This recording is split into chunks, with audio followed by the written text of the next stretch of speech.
Usted está viendo Comentando la Noticia en TVCT. Vamos en este conversatorio con el comandante Douglas Bravo, miembro del colectivo Tercer Camino.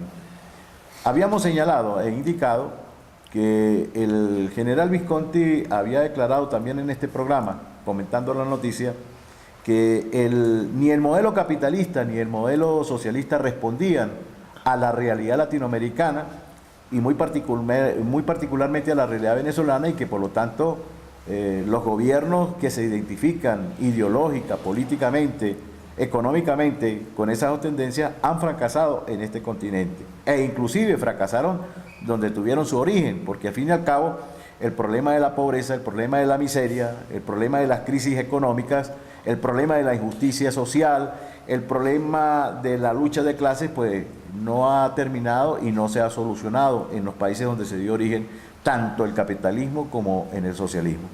Hoy día inclusive hay analistas internacionales, ideólogos, politólogos, que dicen que ni el socialismo ni el capitalismo se diferencian en su ejecutoria. Parece ser que los socialistas están más identificados con el neoliberalismo, y el neoliberalismo, en su afán de permanecer en esas relaciones de poder, se identifica con el socialismo y no tiene problemas, porque al fin y al cabo ambos modelos, tanto el capitalismo como el socialismo, descansan sobre la propiedad privada. Solamente que en el socialismo esa propiedad privada es estatizada y en el capitalismo esa propiedad privada pertenece a nivel individual. Visconti dice: hay que nacionalizar las revoluciones en América Latina y muy particularmente en Venezuela. ¿Cuál es la interpretación? Porque ahí se coincide. ¿Cuál es la interpretación que Douglas Bravo, en nombre del colectivo Tercer Camino, le da a esta afirmación del general Visconti? Nosotros respaldamos, incluso lo hemos hecho públicamente, esa afirmación del general Visconti. Incluso hay algo muy significativo en eso que quiero recordárselo a los amigos. En el libro de Garrido, donde entrevistan al Flaco y me entrevistan a mí, y en dos de los tomos de él habla de que el Tercer Camino, pero primero el PRD, antes de nacer el Tercer Camino, ya hablaban de la nacionalización de las revoluciones y de las doctrinas.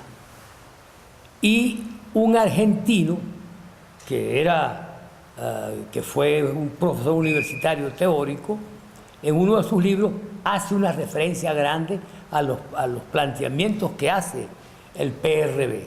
Ahora, la referencia que tú haces con respecto a la Revolución Soviética, tú mismo sabes que nosotros la hemos explicado de la siguiente manera. La Revolución Soviética, que será en octubre y noviembre de 1917, no se aleja de los paradigmas de la ilustración, del capitalismo, pues, en esencia. Por lo tanto, no es una revolución socialista, sino una revolución capitalista.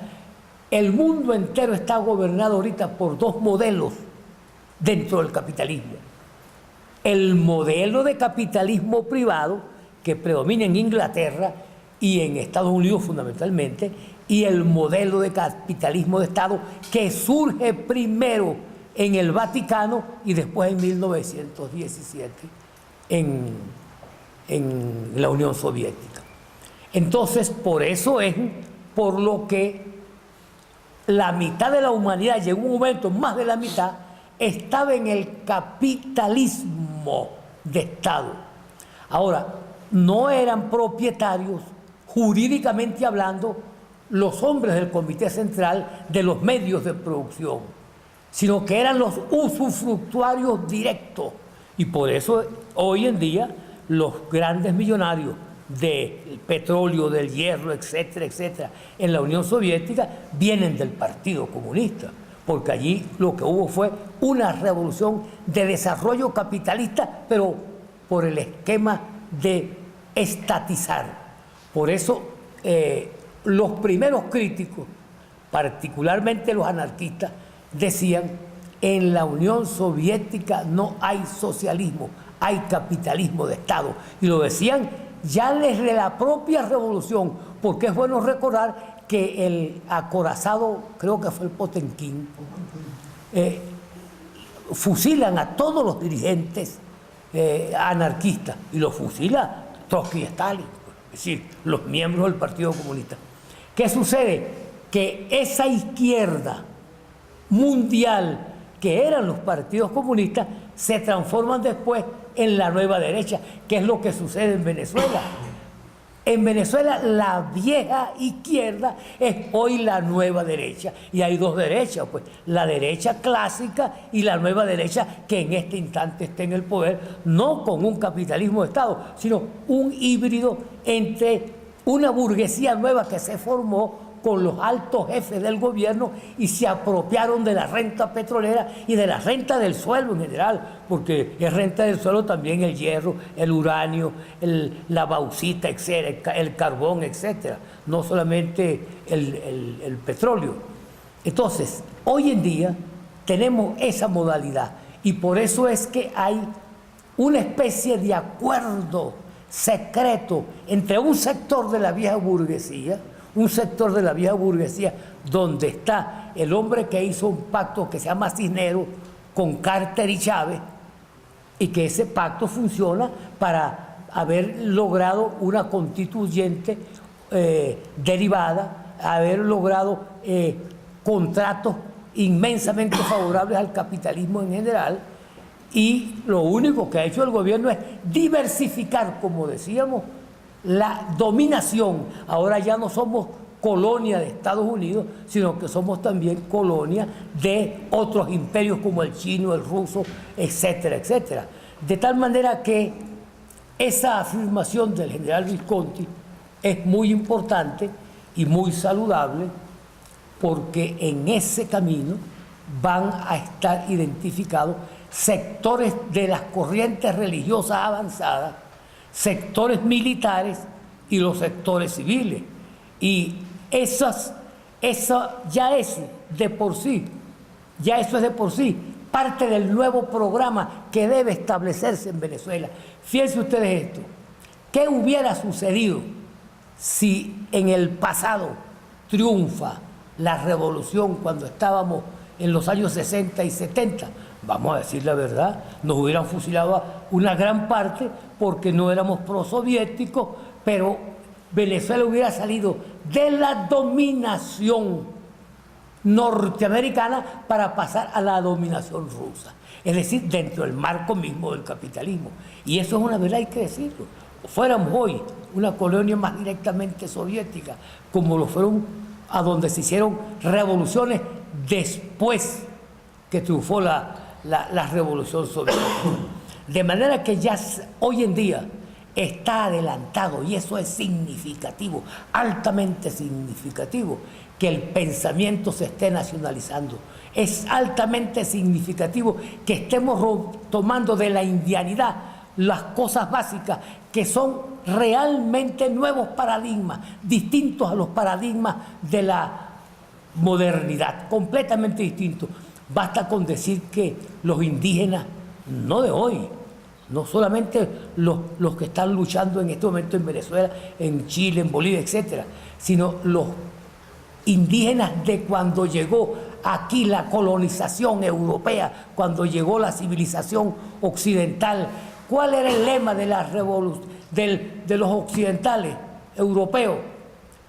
La naturaleza es propiedad del hombre. El hombre tiene que apropiarse y dominar la naturaleza y ponerla a su servicio. Mientras que el indio, que aparecía ser bruto, con un guayuquito, con una flecha, decía: no somos dueños de la naturaleza, somos parte de ella, somos como el aire, como las piedras, como las águilas. De tal manera que ahí están dos conceptos filosóficos, y por eso decimos que ahora sí va a venir una confrontación de valores contra valores de la vieja civilización y la nueva civilización, cada una con su sistema de valores, los valores de la vieja civilización en los paradigmas de la modernidad y los valores de la nueva civilización de la emancipación total del hombre y la mujer. Ahora, lo importante de esto es que es un militar el que está diciendo eso. Claro.